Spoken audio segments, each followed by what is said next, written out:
Hello everyone, it's New Year's Eve. Today we have Evan Fougere join us on the podcast. A fellow Haligonian, Evan originally went to university for criminology with an eye to potentially become a probation officer.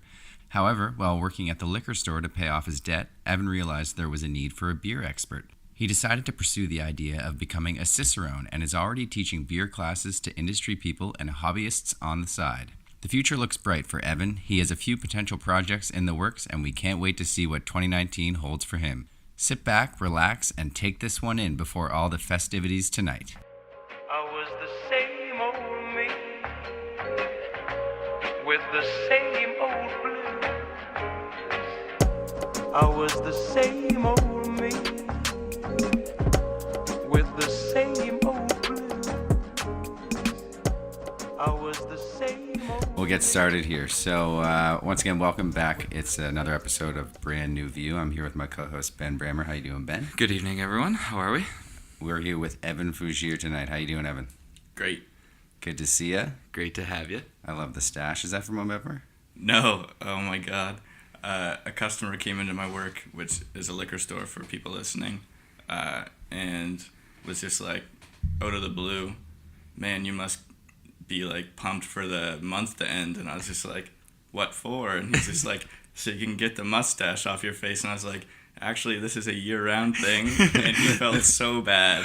Oh, no, poor guy. But yeah. that's something you don't say either. Yeah. I mean, Yeah. taking something off your face. Yeah, I kind of compared it to when you assume someone's pregnant. Right? Yeah. It's almost as bad. Yeah. Well, in that case, that's pretty cool. How long have you had the thing?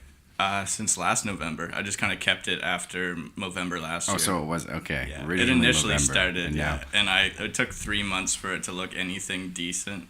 It was Really? so now if I shave it, it's like, if I want to grow it again, that's 3-month investment. And It's tough. Those 3 months are tough. Yeah. Even when you're growing your hair, it's the same kind of thing. Yeah. Oh, But it's even got good worse. width. You're well past the lips. Yeah, for sure. Very nice. For those of you that can't see, he's just got a great upper lip sweater. Yeah, the old tickler. Anyways, so Evan, you grew up in Halifax, Nova Scotia.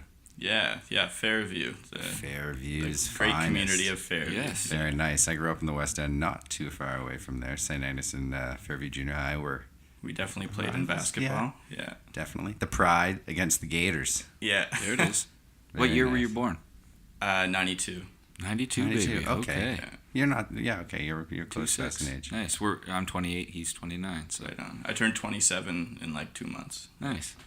So you grew up in Halifax. Did you stay in Halifax for university? No, at first, university. Okay, this is probably going to be a big part of the podcast.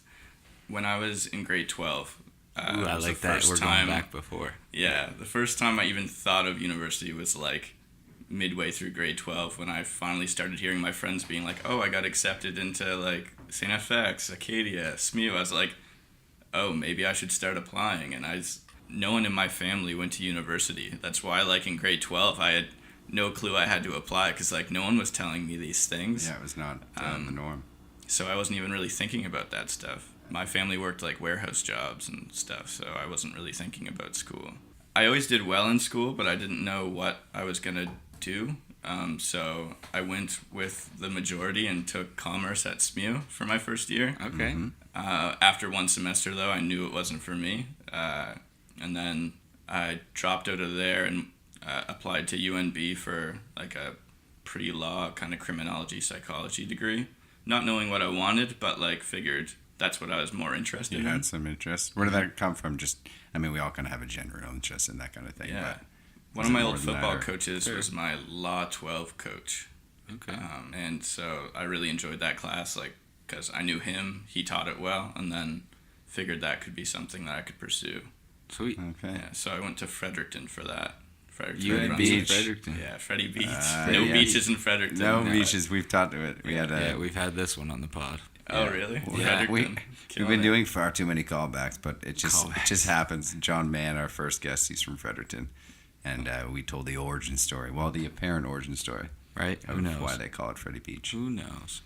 Yeah, so went there, finished my degree in 4 years, but every single summer I went home and I thought about dropping out because I was just like, do I even like this?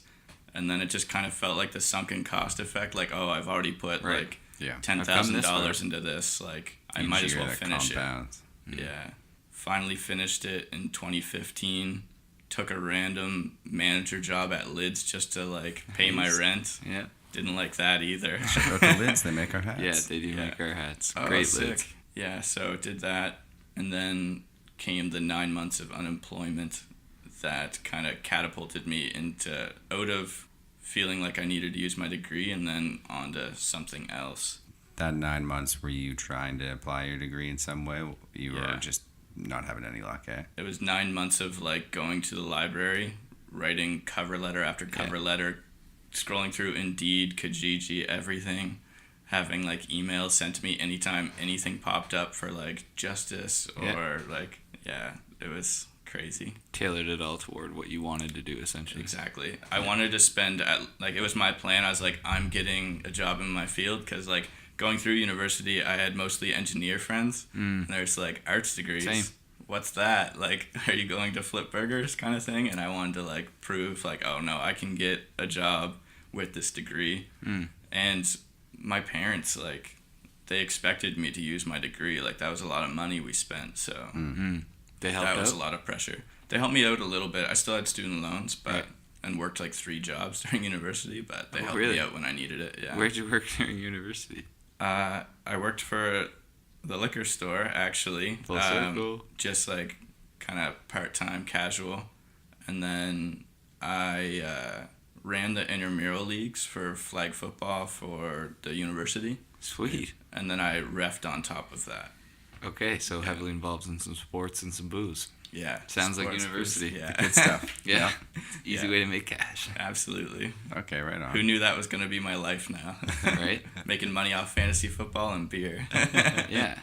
So that helped us get through school, and then obviously the 9 months. And Yeah. There was crazy pressure to like find something in my degree, so I literally held out the entire 9 months of my unemployment, which was like my only source of income. I was broke boysing it hard. Yeah, I think most people have done that, especially like around our age. Yeah. Like, millennials. yeah, It's not easy. absolutely. So it was my last day of unemployment. Like the next day was gonna be my last pay, and then I would have been screwed. Like, That's it, you're out on the street. yeah, and like I couldn't even move back to my parents' apartment because it's not dog friendly, and I have a big German Shepherd Husky mix, and like Little I wasn't back giving then. him up. Yeah, little back then. He was just a pup. And I was like terrified that I was gonna have to like give up my dog, so I was just walking around Spring Garden area applying everywhere, like, and then I walked into the port. It's like a specialty NSLC. Right. So I've already worked at a liquor store before, and it just so happened that my old manager was the new manager of the port, and I just like went to him. I was like, "Do you Was he in need?" there that day? Yeah. No. Someone told me that he was the manager, and then I came back the next day to see him, Yeah. and it was just like, anything you can give me, like, I'll take. I will work 50 hours a week. Like, I just need money. And with, like, still wanting to pursue something else, and he knew that, so he's just like, the whole, like, first 6 months I was working there, he's like, you're not staying, Evan. You're going to find something with your degree. You're going to find something. Like, don't worry about it. So I was still working towards that until the first job posting came up for a product specialist, and I was like, what's that? And then the product specialist in my store, who was like a wine sommelier, told me about it. And I thought it was cool that she specialized in wine, but I didn't really like wine. So I was like, not really for me. She's like, well, you could, like, there's people that really know a lot about scotch and, like, tequila, which we had one of those people in the store already. And I was just like, I drink beer. You're closer. Yeah. Yeah. Getting there. There we yeah, go. yeah, pretty close. And I was just like, well, I drink beer. Is there anything for that? So I just talked to some people around and learned about certified Cicerone, and then it's just like, okay, well, this Yeah. could be a cool thing to work on. So At that point, were there any Cicerones around in the city? Ooh, good there question. was two of the 4 people that run Stillwell. Yeah. They're certified Cicerones, and then there was one other, but she was a nurse, and it was just her hobby. So she wasn't really using it for, like, she wasn't working in the industry at Yeah. all. So getting Cicerone would be a huge feather in my cap for the industry, especially like retailing alcohol, because there's a bar that has it.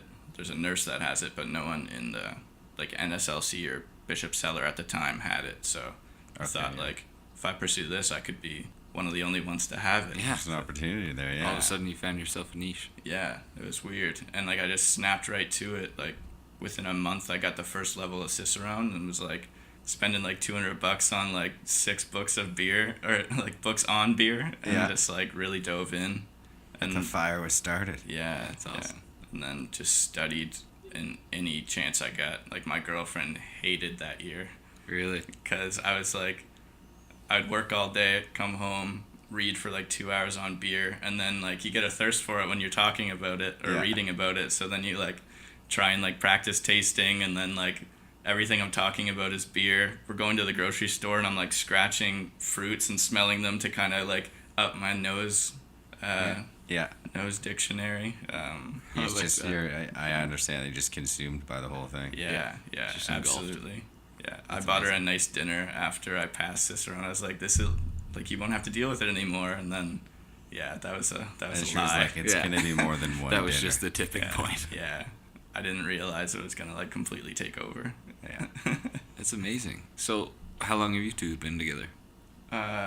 Going on 3 years. Nice. So she's been with you kind of throughout the whole NSLC journey. Yeah, she was with me all my 9 months of unemployment too. So shout out to her for shout out. just holding me down. Right? That's awesome. Yeah. And together you two have the little German Shepherd. Yeah. Little big German Shepherd mix. Little 90-pound Shepherd. Yeah. That's amazing. Yeah. That's really cool. Yeah. So you guys are in the city. And you're working full time as a certified Cicerone. Yeah, and she works at a beer bar. Oh, Yeah. match made. Yeah. She does, believe it or not, I work with her or worked with her. Oh, okay. Yeah, we met at a beer bar party. Mm-hmm. There We you go. did. Yeah. Yeah, it was a lot of fun. We'll leave it at that. Yeah. So I want to take it back to university for a second, Evan. What was it ultimately that made you decide to go? Was it your friends and the peer pressure of that and not wanting to feel left out, or? For sure. Yeah. It was just like Fear of missing out. lunch table talk. Like they're all like getting accepted. I was like, oh, maybe I should do this. And like I knew I was smart enough to do it. Right. It's just it wasn't Applying something I yourself. was thinking about. Yeah. And like applying myself is something I still struggle with. But Yeah. No, but like I applying hear that. yourself to something you're not, completely driven toward. I mean, it wasn't. It wasn't until halfway through grade 12 it was kind of like an afterthought. yeah. I might as well do this kind of thing, right? And then once I got into it, like it just caused so much family pressure. Like you guys probably have witnessed this, or like listeners have probably like witnessed this. Is like going home at like Christmas break and everyone's just like, oh, like how's school? Like, what are you gonna do when you graduate? Yeah. Like I hated coming home because I knew that was gonna happen. And by like year 2, I knew I didn't want to do what I initially told them. Yeah. So like I was just like dodging questions or just straight up lying, being like, oh yeah, that's still the plan, like even though like I knew that I wasn't going to be doing that. Yeah. Like, And that's especially in big families, Christmas or whatever, large event, family get together, just that pressure, I remember I'm feeling that pressure when I was at Dalhousie, and I have endless amounts of cousins and going out, and everyone's doing well in their own little way, whether it was in university or whatever, and me just being like, I just don't feel that way at all. That leads me to like I would suggest there are 2 different types of people that look at school. Those that look at it and can suggest, okay, I've got to go 1 to 12, I need to tack on the extra 4, then we'll decide if we want to continue doing school or ultimately dive right into that career path. So I'm thinking of like an accountant as an example. 1 to 12, 4 years of being, groomed to becoming an accountant. Very structured, very straightforward. And then graduating and then starting the next day. And then there's those that fight that resist that. And now I'm generalizing, obviously. But it's interesting that point you say it's a weird fight, because it's not even like you want to fight it. You just you fight it for some reason. For whatever reason, you're resisting it. for sure. I think that's my personality. It's like I just never feel like I'm at the point where I feel comfortable just like, oh, this is where I'm at, this is where I'll stay. Like right now I work for the NSLC, and my parents are super old fashioned, and they're just like, government job, pension, you're set. But like I don't necessarily think that way. Right? How do you feel set? Yeah, it was like- so much easier back we say with our parents and the generation before that, because that's all you knew. There wasn't all this outside noise. We have every sort of information at our fingertips now. My girlfriend's mother worked the same job, albeit it's a government job. She did great, raised 2 kids on it, put them through school. And she did the same job for like 30-something years, and I just can't see myself doing that. Like, I want to keep growing. I want to keep learning. Yeah. And there's certainly a lot of people, I mean, we always say we're not here to bash that lifestyle. No, certainly not. Plenty of people who can do that, and that's fine, and live a happy life. But we're here for the people who can't do that. Yeah. We're just looking to shed light on the other view. We're just trying to look at it a little differently in the sense that, of course, working the same job for 30 years is acceptable. It's pretty right on, in fact. But at the same time, that for us and those that were looking to share their story, that's like, trying to stuff a square into a circle. Like, it just doesn't work. Yeah. It just never was our destiny or our passion or whatever you'd like to call it. It just wasn't something we were ever set out to do from the beginning. If someone wants to get a job when they're 20 and retire when they're 55 from that same job, that's cool. But I know a lot of people that are stuck in a job and like want to be doing something else, but they're scared to make the jump. Right. Mm-hmm. And like me with Cicerone, that was my like kind of like inching forward towards something that I want to do. So anytime I like hear a coworker say like, oh, like this is great, but I wish I was doing this, I'm just like, well, what baby step can you take this week to like go closer to that? And I like that. Sorry, finish that thought. Yeah, all I was gonna say is like that's what you gotta do, and like that'll start propelling you forward if you keep on like doing baby steps to it. All of a sudden you're like, maybe it's like an exam you want, like a certain accreditation you want, maybe you get that in a year, and then you can move on to something else and like start framing your business, get a website. Exactly, a little bit each time. I like that example because so many people don't start something because they think they have to take this giant leap, hence the leap of faith. But it's just a little bit at a time, and then all of a sudden, you're on the other side of it. Yeah.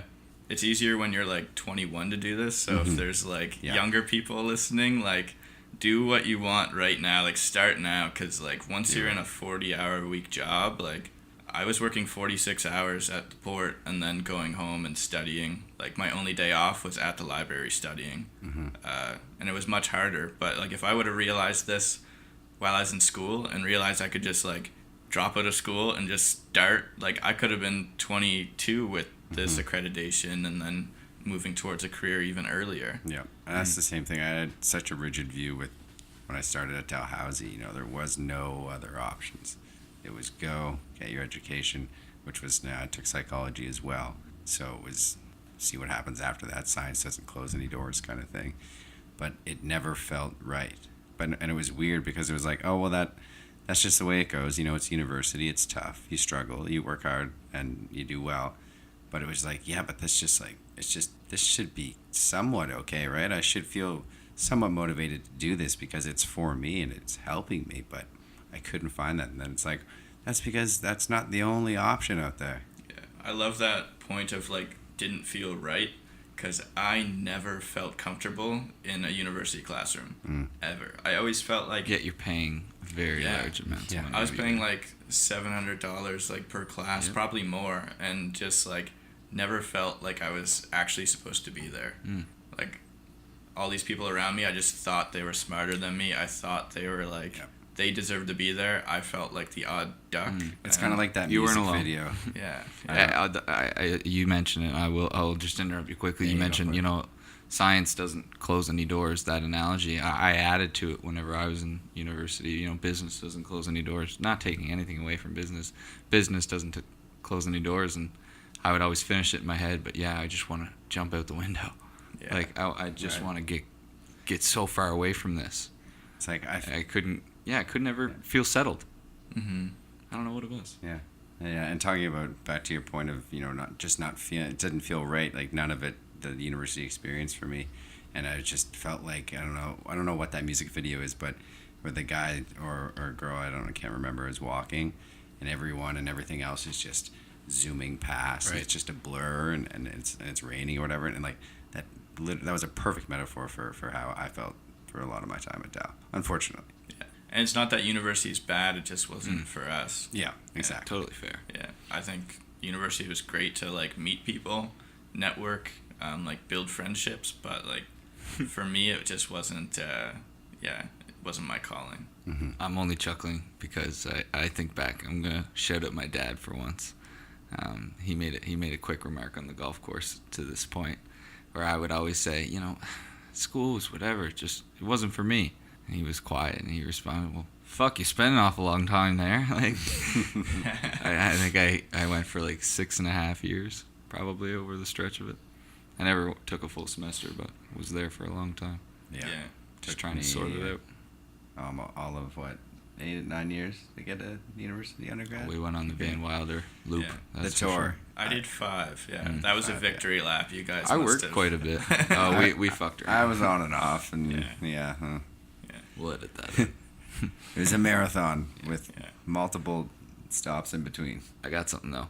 There was something great that you mentioned, and I want to go back to it if we can just for a moment, because I think it's very important, and it's something that I'm glad you brought up, but it was the notion of fear. And, some people are just fearful to take that leap. Were you ever fearful to jump into that next gig at the NSLC? Like, to continue on that path? Were you ever thinking? Well, I mean, Yeah. when you started after that, it was more of a desperation thing. But then when Exactly, you realized with the option to become a certified Cicerone and leaving that education behind. Yeah, to there's that point. definitely fear involved. It took me like kind of telling myself I was going to do it and telling my girlfriend I was going to do it for like a few months before I even picked up a book.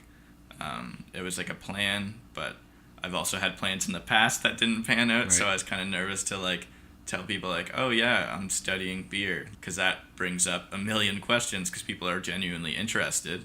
God bless them, but like Right. that's also me giving a ton of answers that I'm not too sure on, so that was a big hurdle to go past. And then there's the fear of like studying a year for beer and then failing the exam. Like, what if I fail? What if it's not my calling? Learning how to taste, like for the first like few months of tasting and smelling beer or wine, like you're just grasping at straws. So it took a while for me to get confidence in that too. So there was tons of fear that I wasn't going to be able to do that either. So Fear and some doubt. Yeah, for some sure. anxious thoughts, of course. Yeah. I think they're always- very normal. I mean, everyone kind of questions, am I going to fail at this? Yeah, So why- what ultimately got you over that? How'd you mitigate that doubt, Evan? having like a strong supporting cast. They just fist bump, by the way. I don't know why he did that. It's the first time he's ever heard the word mitigate, probably. No, it was just so smooth. It was like, finally, you're paying attention. It's definitely a legal term, so shout out my degree. There it is. There it is. Where was I? Way to ruin it. No, we're going to have that whole excerpt. Yeah. That's fair. Getting over the hump. Yeah.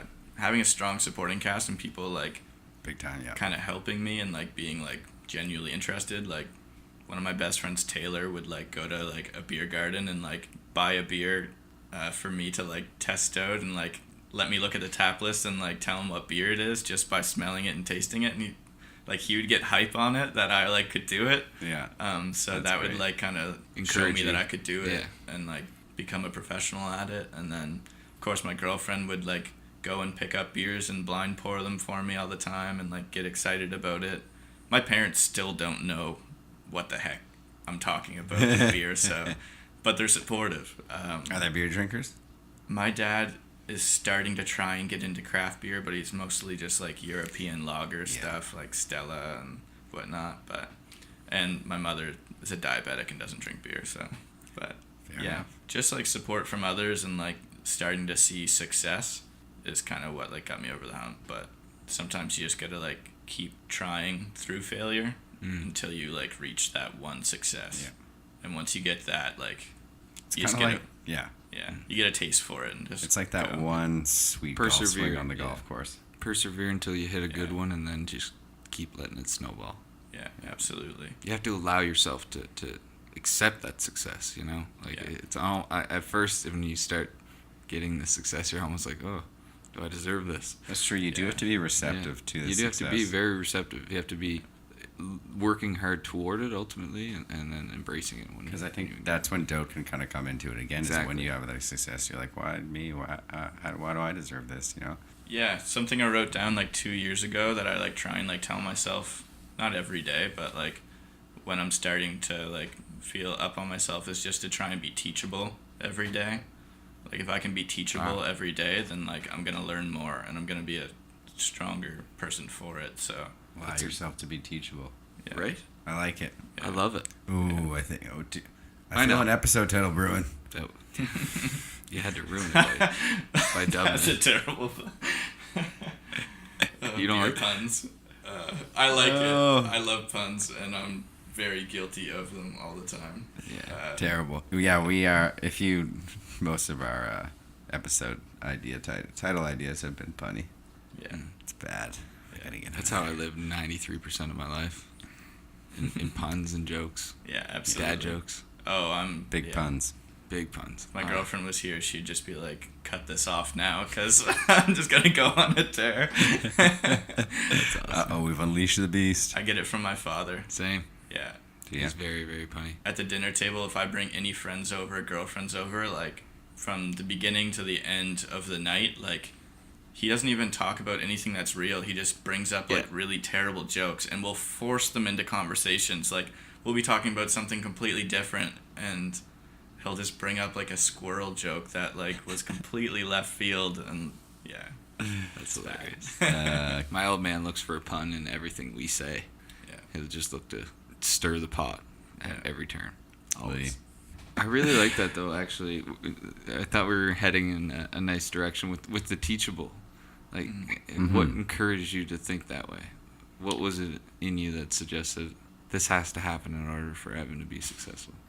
So when I was working at the port, I was learning under like 4 sommeliers and learning how to taste and just like learning about wine. Like I kind of got high on myself and was like, oh, I know this, and like it was stunting my learning because like I wasn't listening as much anymore. I thought I knew it all, and then I would get stumped by like a customer that has a cellar more expensive than my rent, and then I would just be like, oh, like I just got embarrassed because I think I know it all. And after that, I was just like, I took that failure and was just like, okay, well, like what I just got stumped on, I'm gonna read everything to know about Valpolicella now, because like I need to know that.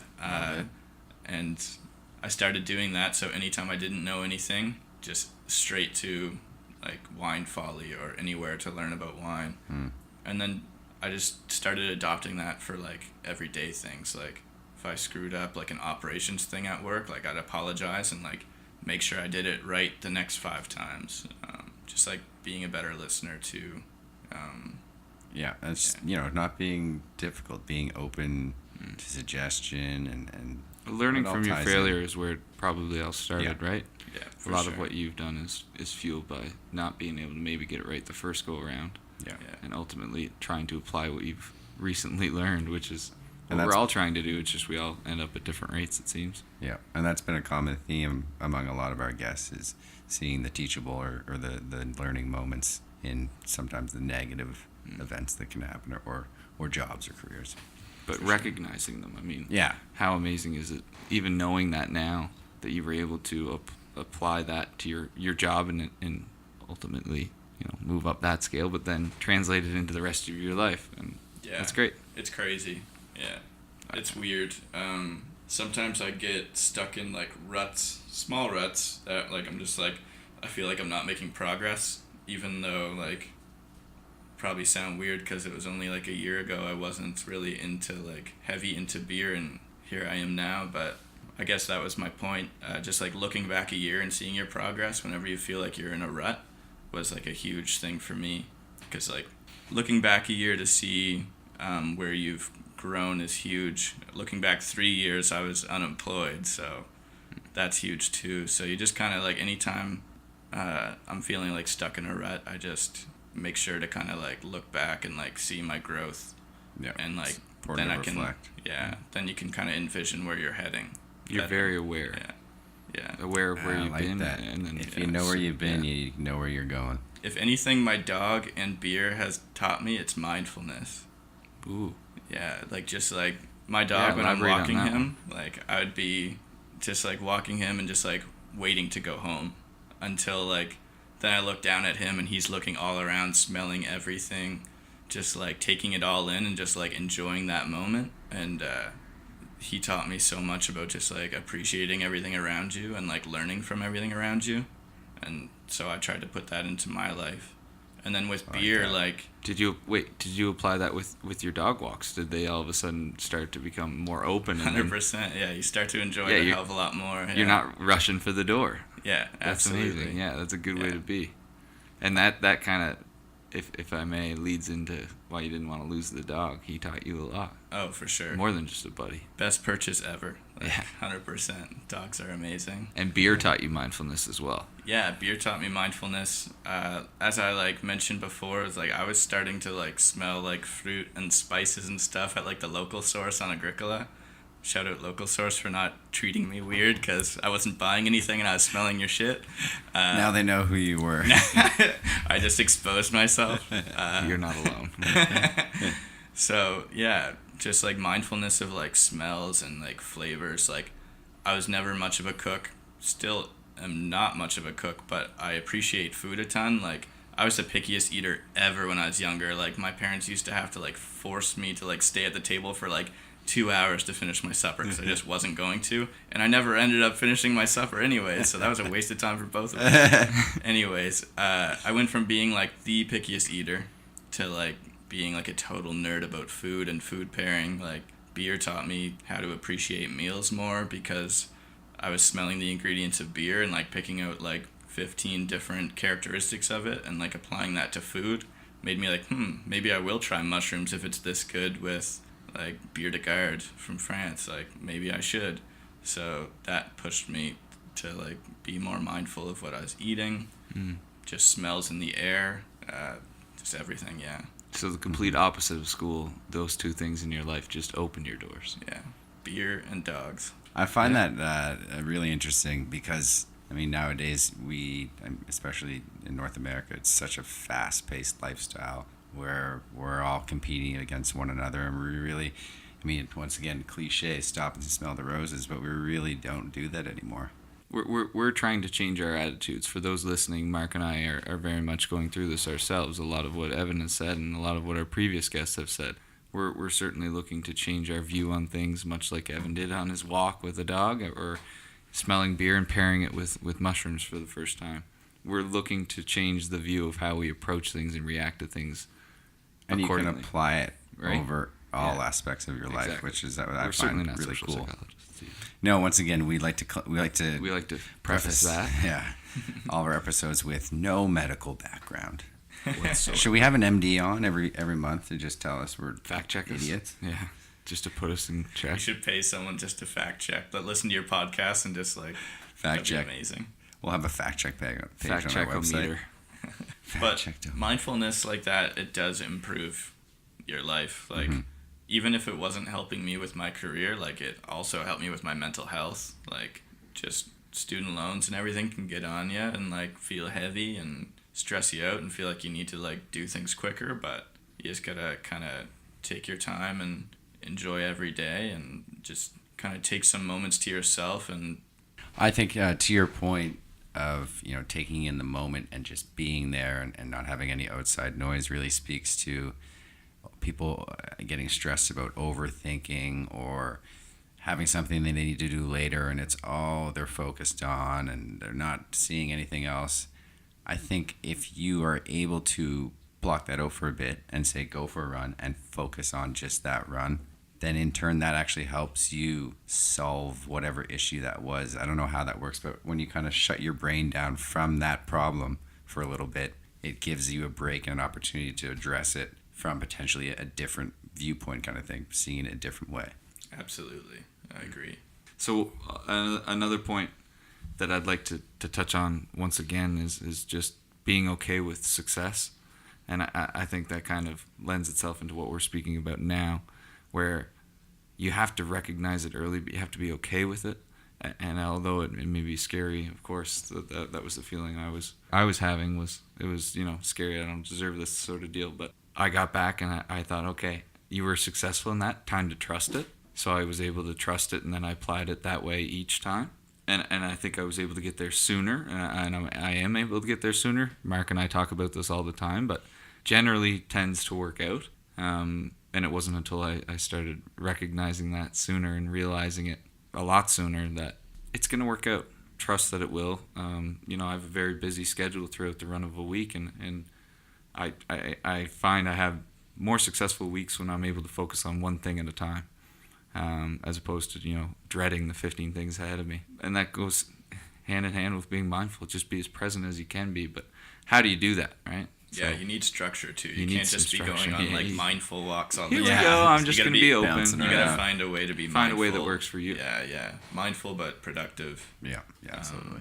Actually, I can tie this podcast into what exactly you're speaking of, like just like being afraid of your successes. Like you wouldn't be asking me to be on this podcast if I didn't like see some success.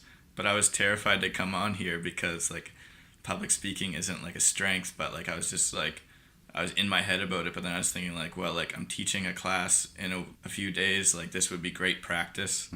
Like talking in front of people, just kind of controlling my rambling. And yeah but like there's been so many times where I've not done something because of that like little bit of doubt.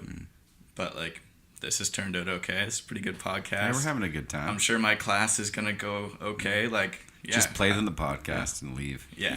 You just start telling yourself, there's not as much need to give this as much worry. It hasn't even happened yet. Mm-hmm. Why am I so nervous? Why am I so it hasn't even happened. We tend to psych ourselves out a lot. We psych ourselves out a lot. Yeah. I'm trying to combat that right now. Yeah, like, it's big time. we all are. I think it's an everyday struggle. If it came naturally to those that are super successful, then damn you. But yeah. Well, they all talk about how hard they worked and that the doubt is always there. Even incredibly successful people still experience doubt. Just the way it goes. But it's the way you harness it. Exactly. You can harness that nerve. And we talked about that. I don't know when we were talking about that nervous energy, just harnessing that and turning that into positive effects. Exactly what you've done, Evan, where you were like, well, I could be worried about this. I'm not great at public speaking or whatever you were suggesting. I don't want to ramble. Or I can work on my public speaking. I can work on my rambling. I'll use this as an opportunity to better myself for a future endeavor. All of a sudden, that energy is put towards something very positive, and look at you here now. For sure. We're killing this. So. Yeah, I didn't think I'd ever be teaching anything, and now I'm teaching beer. So, like, I hated presentations in class, and like now I'm doing it voluntarily. So, like, what? That says something though to you enjoying it, right? Mm-hmm. But that enjoy. It's interesting, right? You had something that, as you said, you hated, but then when you take something that you enjoy and apply it to that, all of a sudden, hey, no problem, I'll do it. Why not? Not so bad after that. Not so bad. Just give me a beer, I'll do it. Right? So right now you're doing full-time at the NSLC, and you are... A product specialist is my title. Product specialist. Yeah. And do your days kind of vary, or... Yeah, walk us through a day-to-day. So a day-to-day for me, every day is different, but for the most part, it's like sales and helping customers pick out product, and then doing some product knowledge with staff. So like opening bottles of wine or making a cocktail for them, explaining the significance of it. Beer, of course, too. And then there's like a lot of planning that goes into that too. So I'll take time to like plan out my education for like 6 weeks. Or I do a lot of ordering for specialty products, whether it's like a nice port, a cool beer, new whiskey, nice wine. I get to bring in all the like the limited stuff. So that's like probably my favorite part of the job, is just bringing something new for customers to try, for the people that like want to keep trying something new. There's always new beer coming out too. Yeah. And you were saying off air that was today. Yeah. So today was my fun day, because most days during like the weekend I'm busy talking to customers, but Wednesdays are slow, so I can kind of take time and just start planning things, whether it's education or events. Like I'm doing 12 days of Christmas, so it's 12 days straight of tastings. So I had to contact like 12 reps to like, come on in, Christmas cocktails, Christmas food pairing, like what are you gonna do? Let me like get this promoted, like let's do it. And that's fun. That's why I go to work, is to plan stuff like that. Okay, right on. Very cool. So we know that you work at the NSLC. If you were to have a dream job, Evan, what would it be? Dream job would probably be to like keep educating further with beer and just completely submerging myself with beer. So I do a lot of wine and spirit stuff, so to be just like only focused on beer would be fun. Whether it's like a bottle shop or a beer bar would probably be my dream. Like that's what I always say that like when I'm like 55, I want to just be like an OG like man in the bar and like having my own spot. Like I think that would be cool. Everyone's heading down to Evans. Yeah, exactly. I like it. Yeah. Line up at the bar. Where is your favorite spot to grab a brew? I go to Stillwell for a variety. Stillwell does it super well. Like I said before, like two of their owners are Cicerones. Like they know how to run a beer bar for sure. Their selection's always crazy. They really do. Their 5th birthday just happened, and they had like a really hard to find Belgian beer on draft. Like getting bottles of it is almost impossible, and to have 2 kegs of it was like I was like jaw dropped. Like I had no clue that it even happened. Like they had one from Niche, which is from Fredericton. There's another one in Fredericton that's unreal. Trailway. Thank you. Trailway could be the best like, in Atlantic Canada. I'm saying it. Yeah, Trailway. Trailway is Like, amazing. they're slowly inching towards like Unfiltered's level of like making hazy IPA as well. Yeah, it's really impressive. They're doing super well, and like Trailway actually to tie in my lids job, I was making hats for Trailway when I was managing lids. No way. And it was just 2 guys in like a garage, and like it was a side gig for them, and their wives were just letting them like play around, and then now they're have like a full-fledged brewery, are getting like Atlantic Canadian attention, and they just bought a bowling alley, which they're turning into like a craft beer bowling alley. Like nice. They're making moves, considering like a few years ago when I was managing a lids, I was making their hats for just them and their friends, and like weren't even really like anything yet. Wow. You like a wide variety then. That's something that stands out to you for beer. For sure. I used to, like, when I was first getting into beer, I was only drinking, like, IPAs, because, like, that's what got me into it, of course. I was like, oh, something different than just, like, macro lagers. Like, I was drinking Alpine my 4 years at UNB, because, like, that's what all the boys drank was Alpine, so... It's the only beer available in New Brunswick as far as I'm Pretty concerned. much, yeah. If you order something other than that... Schoon Dog. Yeah. There wasn't many craft breweries in Fredericton before I left, and then as soon as I left, like... Greystone popped up, Niche popped up, Trailway popped up. Studying for Cicerone got me off of the IPAs, and like I had to try other styles. So now I just like love them all. If you had to drink one beer for the rest of your life, that one right there. Saison Dupont, which I'm currently just like slowly drinking. Saison is like a French-Belgian style of beer. And that one right there is like the classic example of Saison. Everyone that brews Saison now is just trying to be like them. Oh, really? They still use like their original brewery. Like, it's really cool. Can't see it. It looks like it's in a champagne bottle. Yeah, it's super highly carbonated, like a champagne. Oh, really? And, yes. I had a brewed IPA the other day. Yeah, from North? From Up Street. Oh, cool. I haven't tried it. It's well, it's unfortunately not on tap anymore, but it was it was similar to champagne. Well, I mean that highly carbonated kind of thing. Mm-hmm. But yeah, Yes. Saison Dupont. I love the grab name. a bottle. Bishop Cellar. Hey. $10. There it is. Yeah. $10. Great spot. Yeah, it's $10. yeah for a wine-sized bottle of beer. That is Not like bad. It's percentage premium. on it. I should know it off the top of my head, but 6.5. 6.5. So fairly strong. Yeah, it's for a Saison. Yeah. Was there any defining moments for you that led you where you are? Yeah, the time frame of me working at the NSLC and looking for something else, and like the moment it started like becoming my only focus, and like learning about wine and beer and trying to like make this something was like, and like the successes coming from that was my like big moment, I guess. It wasn't just one light bulb thing. It was When a you narrowed series, your yeah. focus. Yeah. Yeah. So Yeah. when you really honed in on something Evan wanted to do, Mm-hmm. that Yeah. was it. Yeah, instead of what like my parents wanted me to do. i.e. school. Yeah, yeah, and like using my degree. And it took a while. Like it was still like a year or so working for the NSLC. Like actually until I got this like promotion of product specialist, people were still wondering like, oh, are you gonna like try and find something in your field? Like I was answering that question all the time, and now I've got to the point where people are just like, okay, no, he's a beer dude. Like he works for the NSLC. He's doing that. Like he's like, forget about the degree now. Yeah. So now people are associating you with what you're doing as opposed to the degree you maybe didn't want to do in the first place. For sure. Yeah. Fair. Yeah. The degree doesn't define you. No, and I don't think that the work does either, but certainly a passion could. For sure. Yeah, my Instagram bio, I have like 4 bullet points about myself, and like my degree is like the 3rd.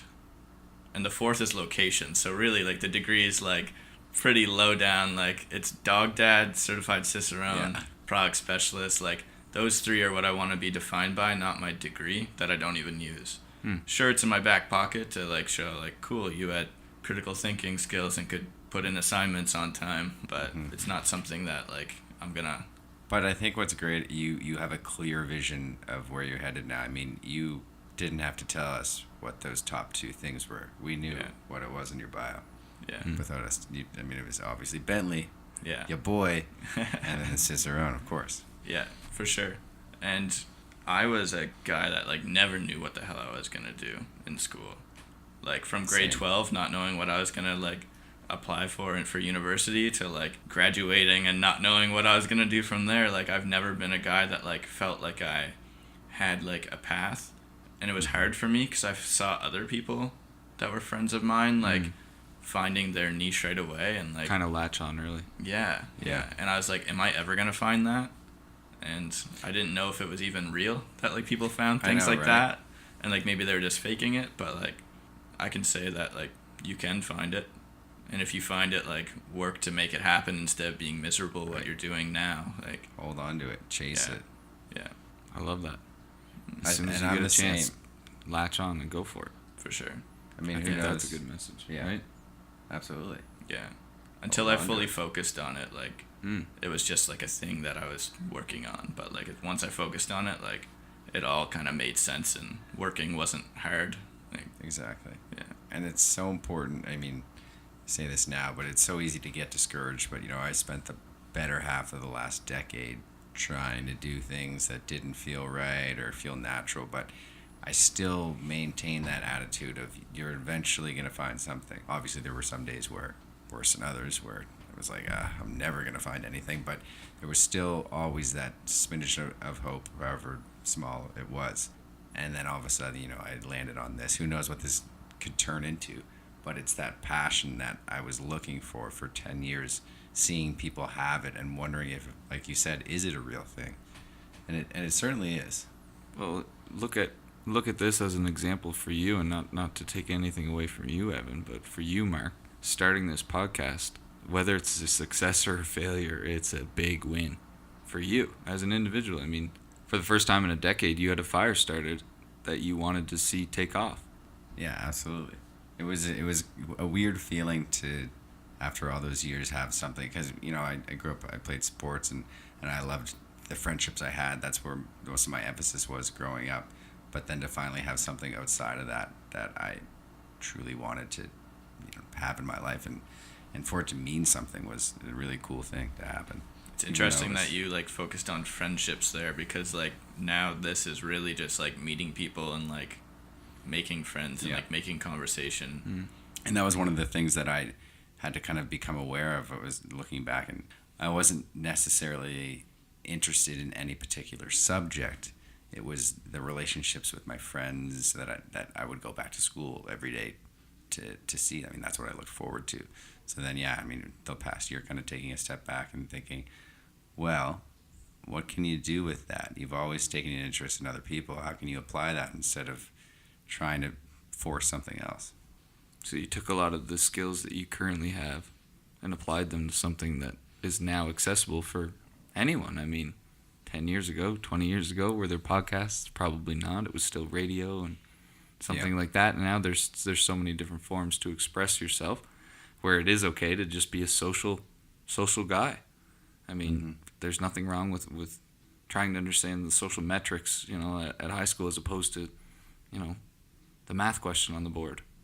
That's okay. That's an avenue worth pursuing now. So it's great that you've been able to apply it. And as much as we want to harp on school, again, we're not, but it's important to note, if you're looking at each of us as examples, although we didn't necessarily love the work that came with school, we've all learned valuable lessons a cause of school, because of school.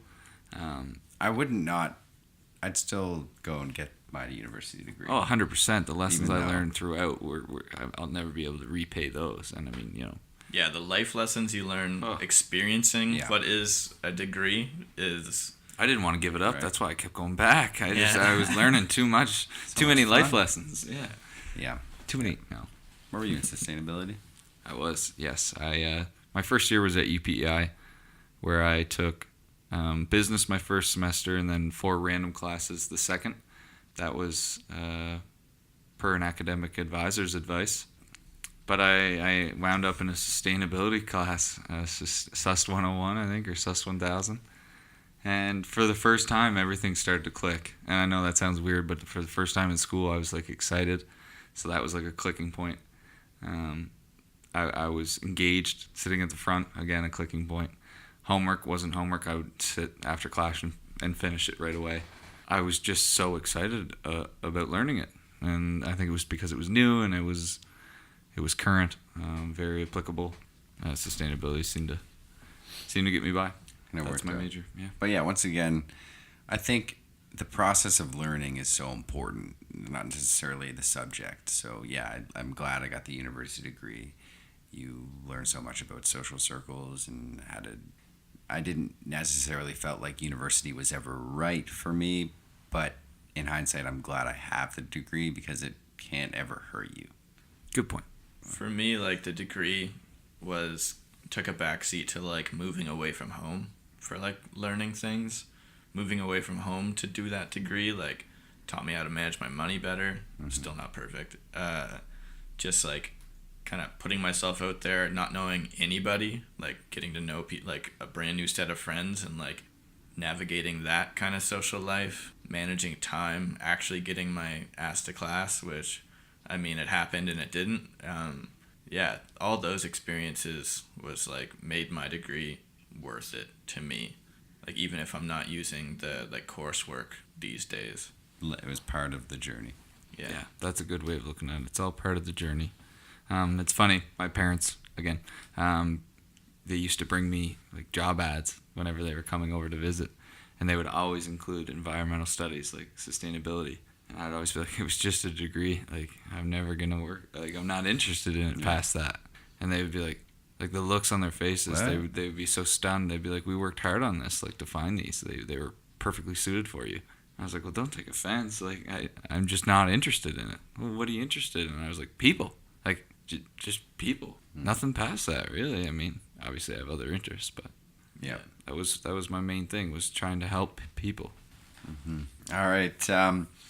So yeah, I think we'll take that moment to wrap things up here. We really appreciate you for stopping by for the night here, Evan.